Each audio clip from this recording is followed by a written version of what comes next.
Well, as a Buddhist, I believe that, well, if I were to say it in contemporary words, Buddhists believe that all humans are mentally ill.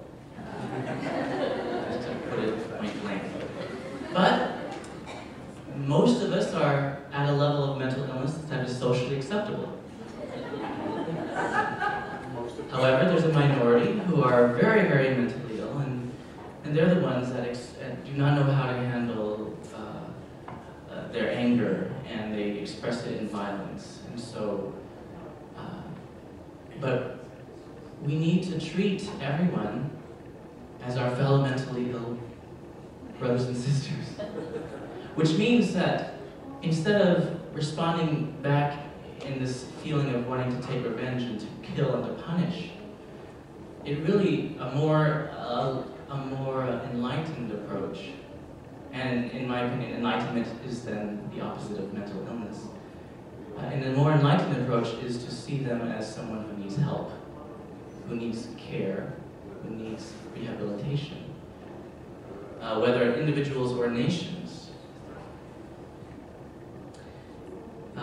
My teacher, Thich Nhat Hanh, is a wonderful example of someone who went through the Vietnam War, who spoke about love and compassion and spirituality, but also was an activist. And he and his organizations helped rebuild villages that were bombed, and he went to America to speak for peace. And then he was exiled by his own country and wasn't able to return for 39 years. But he's a wonderful example of someone who stood up for both the aspect of spiritual truth and socially active justice.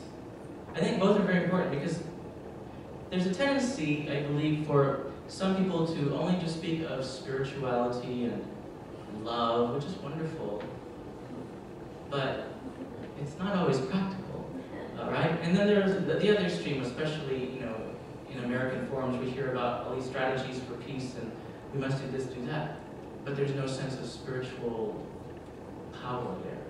I think the best strategy is to combine the two because both are so very necessary and important. My teacher, Thich Nhat Hanh, gives a wonderful example. If you're trying to nail a nail in the wall and you have a hammer in one hand, your right hand tries to, your right hand misses the nail and hits the left hand's thumb. Now, if the right hand and the left hand were mentally ill and believed they were separate, then it might be possible that the left hand would grab the hammer from the right hand and take revenge. But that's very silly, because it's just, they're part of the same body.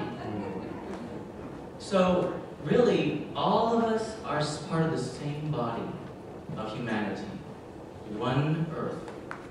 And if we try to bomb one part of the Earth, we're really destroying the whole entire planet's ecosystem. And whenever we try to hurt other people, we're really hurting a part of ourselves. But because we're mentally ill, we don't see that. Because we have a mental illness that causes us to believe we're separate. And so, what's really very important is to cure our mental illness. So I want to ask and encourage all of us here of all our traditions to dig deep within your faith and in science and psychology and all that's modern, that is wise, to dig deep in all of these different areas to come up with practical practices that can help us all to cure our mental illnesses. All of us are mentally ill to some degree, lesser or greater. And so we need to look into that. How do we cure our sense of separation and belief in separation? This is fundamental. That's why I teach meditation. Because I believe meditation, among many other practices, is extremely crucial for transforming our mental illness.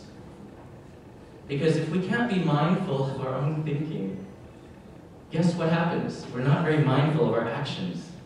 Our actions stem from our thinking. So if we can meditate and see how our mind operates, it's easier then to see how we act in mindful or unmindful ways.